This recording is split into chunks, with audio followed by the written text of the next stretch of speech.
What is up, guys? So today we're gonna be painting wheels for the Civic Type R inspired EK Coupe, but first we gotta get that thumbnail picture. Welcome to BodeVision. Yeah, heard.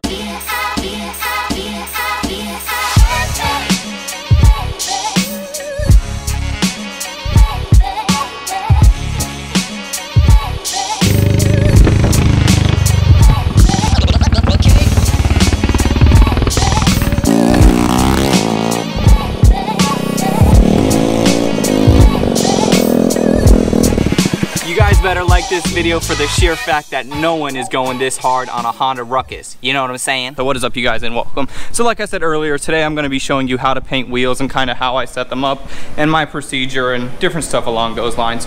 So this is how I like to have my wheels, so that way I can rotate them. I just have them on an old rusty pole. That's why this one's kind of taped up. I wish I could have found another one of these, but see, then I can rotate them and that works. I don't like when they're sitting flat on a table because the paint kind of gets stuck in there and kind of rolls around and picks up dust, and that doesn't work out as well. So this is what I find to work best for me. So I already completely sprayed them down, wiped them off, degreaser the whole 9 yards. So my next step is I'm going to sand them down, and then I'm going to wipe them down one final time before I lay down the primer.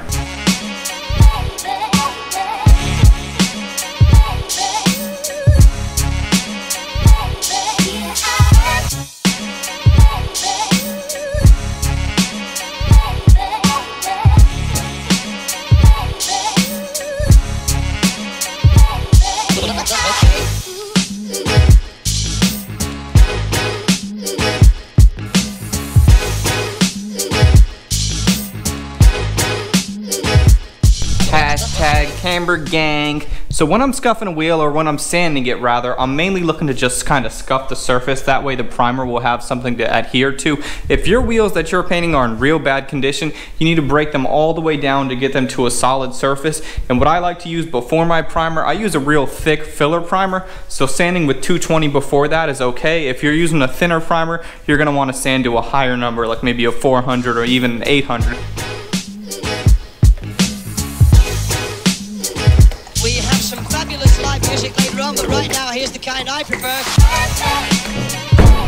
Oh man, a little hot. So when I'm working on wheels in areas that have like surfaces that are really close together, I like to turn the pressure on my gun down a little bit. That way there's no vortex of wind going on. If you have areas like that, like I said, real tight right angles like in wheels or even in engine bay corners, if you don't turn down your pressure, you're gonna get areas with a whole bunch of dry spray and it's not gonna look good. So I turn my pressure down just a little bit. Okay.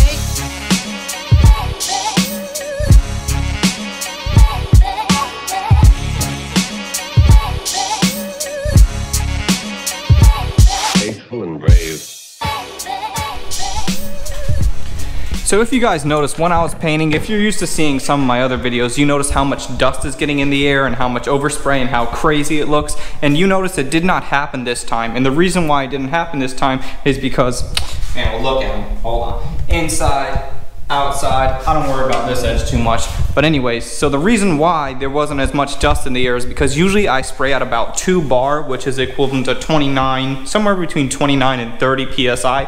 What I spray wheels at is I spray at about 20 PSI. That's to kind of get the paint more direct and into a focused area, where when I'm doing a big panel, I want a whole bunch coming out and that lays it down better. But 20 PSI is what I use when I'm painting wheels. And also my spray fan, I don't need to get a big area like I'm doing a fender or a hood or anything like that. So I turn in my spray fan all the way and then I back it out just about a turn and a half. That takes it from a circle to just opened a little bit rather than a gigantic wide open fan. So 20 PSI with a really low fan is what I like to do for wheels. So now that the primer's down and ready to go, I want to let that sit overnight. First thing in the morning, I'm going to come scuff any imperfections. I sometimes get a drip here or there when I'm doing wheels because it's just a large collection of a lot of paint in a small area, and it tends to happen, but that's just what happens.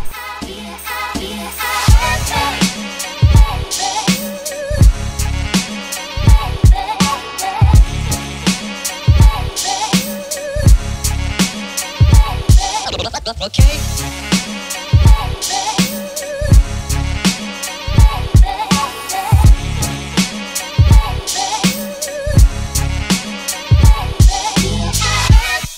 Alrighty, so it's the next day now. Well, the next day from when you were just watching this a second ago. So we got the wheels ready to go. I scuffed the areas that had little drips on it. I'll show you right there. That was kind of a collection of a drip, so I just sanded that down with a 400, and that'll be soft enough, or 400 is soft enough or fine enough for me to put base coat on. So speaking of base coat, this is what we're going with. This color code, if you want to paint your wheels this color, it's K78 and it's called Valencia Gold.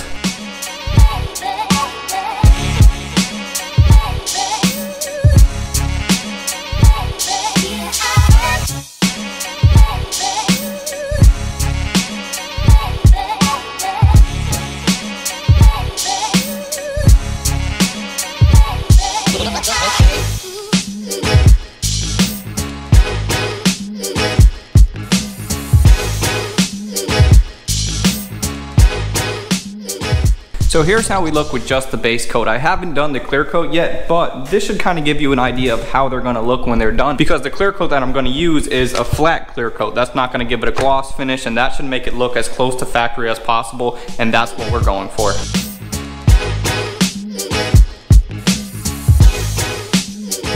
We have some fabulous live music later on, but right now here's the kind I prefer. Man, these look good. So here's how they look after the clear coat's applied.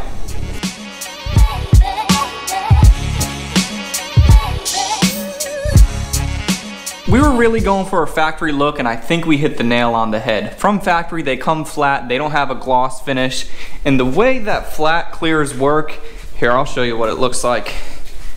See, this is the flat clear. Notice how it looks kind of yellow and nasty. The way they make a flat clear, or what makes a flat clear different from a regular clear, is there's actually an additive within the clear that kind of gives it a foggy appearance when it lays on the base coat. See, when people are working with flat colors and they want, like for example, say somebody wants a flat red, the way that I would do that is I just buy, say it's R81 Milano red, I would just buy the R81 from the paint store, and then what makes it flat is the clear on top of that. It has nothing to do with the color itself. So let's say someone wanted a flat blue or a flat red or a flat black, you would just get regular old black, blue, or red base coat, and then you put flat clear coat on top of it. The way that you make it flat is always within the clear, not the color itself. So now that the wheels have been sitting in the sun for quite a while and they're dry enough to handle, it's time to add our stickers or decals. So when it comes to real wheels, where you put the stickers and how you place them is crucial. So we have 2 stickers, 2 per wheel, the Volk Racing style and the CE28n one, and that has to go right in between where it says Raise Engineering and Made in Japan. And that has to straddle that spoke perfectly, and it has to be read like you're reading it in this direction. So that's where that one goes, and then the CE28n sticker, that's gotta go where the valve stem is, and then 1 spoke over. That has to straddle that spoke perfectly. Again, when you're working with legit wheels, the placement of these decals are crucial. Okay.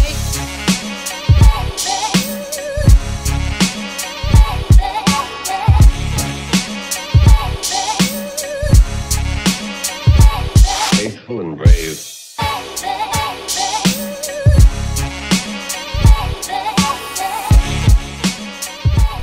Here we go. We got the stickers on, center cap on, raised valve stem on. Everything is good to go, and I cannot be more excited with how they look. I mean, honestly, what do you guys think? Leave in the comment section below, do you like the bronze gold look, or did you like the way that they looked silver before a little better? Let me know what you think. So if you're just now watching my channel and you haven't seen the whole build, I got a whole playlist up of like, I don't know, 13, 14, 15, one of those numbers maybe, videos of building this entire car. Well, revamping this entire car with the wing and the full paint job, everything, and we're still not done. I still got a wet sand and buff. That'll be coming soon, and you'll see that in the future, so please subscribe to check out all that stuff. If you like my work and if you like me and you like everything, subscribe, because that only makes sense. So at this point, I'm sure you guys are in the same boat that I'm in. We want to see them on the car. We want to see the tires mounted, and we want to see them on the car next to that beautiful championship white. But you and I, we both got to be patient. We got tires on the way. Josh just ordered them the other day, and they should be here in the next couple days. I don't know, depending if they're on back order or not. But either way, that should be real soon. So that'll be another video, and you'll have to see that in the future. I wanted to make an upload, and I wanted to show you guys how great these wheels truly look and how they're gonna complement the car is gonna be excellent. So that's gonna wrap it up for this video, you guys. Just a couple announcements at the end. Again, Honda Lifestyle, I know I mentioned it a couple videos back, but Honda Lifestyle is gonna be hosting an event in Orlando, October 13th over at Route 46. I'll put the link in the description below for the Facebook page, so go check that out, and please join the Facebook page saying you're gonna go, because I would definitely love to see you out there if you can make it. Alrighty, so thank you guys so much for watching. Like this video. I know in the beginning I mentioned that thing about the thumbnail, and I didn't use that as the thumbnail because I think that picture that I did use looked a lot better. If you want to see the picture that I captured, go check that out on my Instagram. It's just BodeVision. So the only thing left to do, like this video, comment, subscribe. You know what it is, YouTube. I'm out.